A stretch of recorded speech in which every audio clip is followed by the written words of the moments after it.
केंद्रीय मंत्री चिराग पासवान लगातार सुर्खियों में बने रहते हैं साथियों। लेकिन चिराग पासवान इस बार की सुर्खियां सुनकर चिराग पासवान के लिए आप सब हैरान रह जाएंगे साथियों। चिराग पासवान लगातार बिहार के संगठन को मजबूत करने से लेकर देश भर में चिराग पासवान अपनी पार्टी का संगठन मजबूत करने की ओर बढ़ रहे हैं साथियों।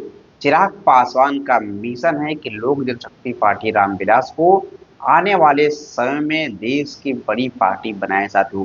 चिराग पासवान रामविलास पासवान के अधूरे सपने को पूरा करने की ओर बढ़ रहे हैं।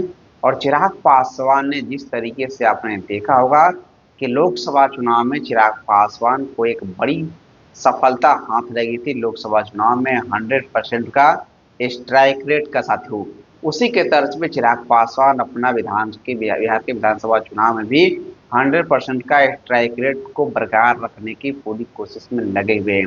लेकिन चिराग पासवान बिहार का तो चुनाव है ही, लेकिन चिराग पासवान देश भर के विभिन्न प्रदेशों के चुनाव लड़ने की तैयारी में हो गए हैं।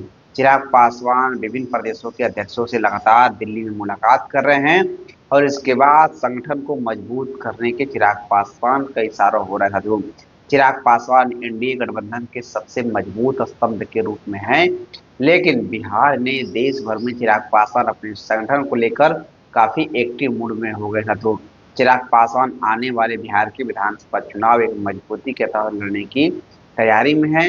लेकिन चिराग पासवान उसके बाद होने वाले विभिन्न प्रदेशों के चुनाव चिराग पासवान जबरदस्त तरीके से लड़ने की तैयारी बना रहे हैं साथियों।